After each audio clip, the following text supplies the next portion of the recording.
when I get asked for recommendations on bags or, racks and bags more specifically, my recommendation always is that you kind of figure out what you want to carry, and then we can reverse engineer the racks and bags, from there.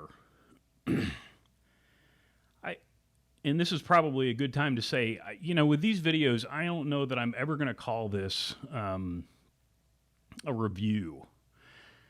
It is a recommendation. I can't really honestly say it's a review because, I have a bike shop and I sell these bags. But I also have a bike shop that where I'm not beholden to any one brand. I sell exactly what I want. And so if I recommend something, chances are very good that I'm either using that product currently or I've used it in the past. And I think enough of it to sell it. So that being said, merely recommendations. So start with what you're going to carry, reverse engineer the system from there. Everybody's got their biases. Like I said, I certainly have mine. And as far as carrying product on the back of the bike or stuff on the back of the bike, my preference is for some sort of saddlebag. Now I'm talking about, bumping around town, commuting, going to the store, weekend trips. It's a saddlebag. If we were talking about a long, self-supported tour, I'm sure we would come up with some other ideas. But for what I do mostly, the traditional saddlebag is what I like. I think functionally, it's easier to get to stuff, and aesthetically, I just prefer it. So I'm going to show you two today. The first is kind of the old standard. This is the Nelson long flap from Carradice. Carradice has, probably a handful of different sized saddlebags. The Nelson long flap is the one I've sold the most. It's waxed cotton canvas with leather trim and leather straps. You attach this bag, and most bags like this, there are straps that come out here and attach to the bag loops of your saddle, a Brooks saddle or something like that. If you don't use a saddle like that, there are ways around that if your saddle doesn't have bag loops, and I can address that in another video.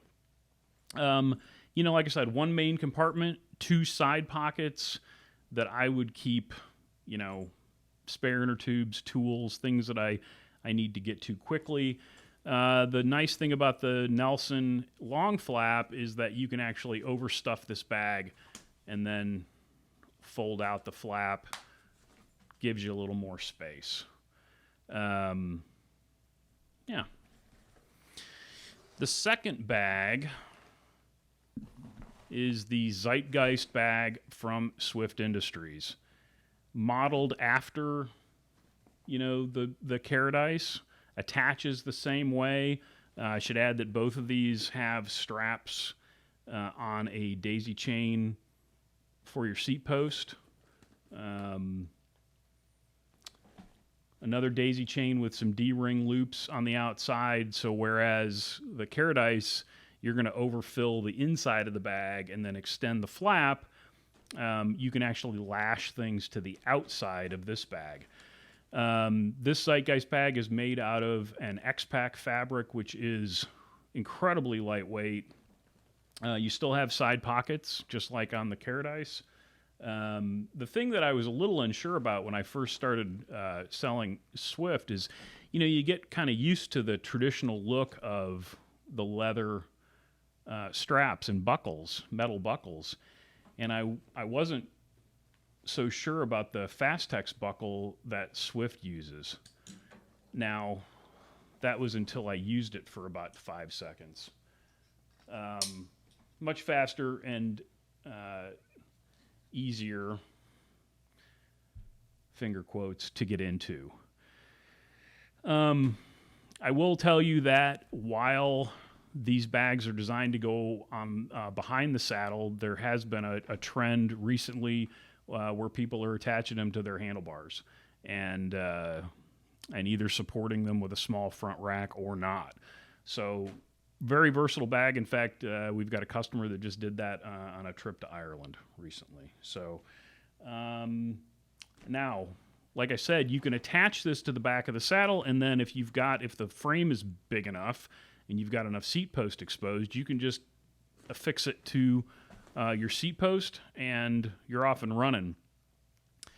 If you're short and have little stubby legs like I do, you need to come up with something different. So that's where a bag support comes in. And this one's also from Carradice. It's the Bagman Bag Support.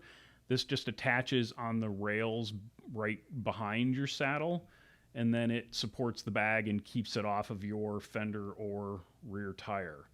They make a quick release version of this as well, and our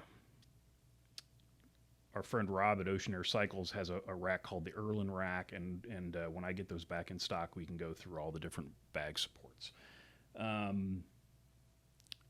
You still need to have,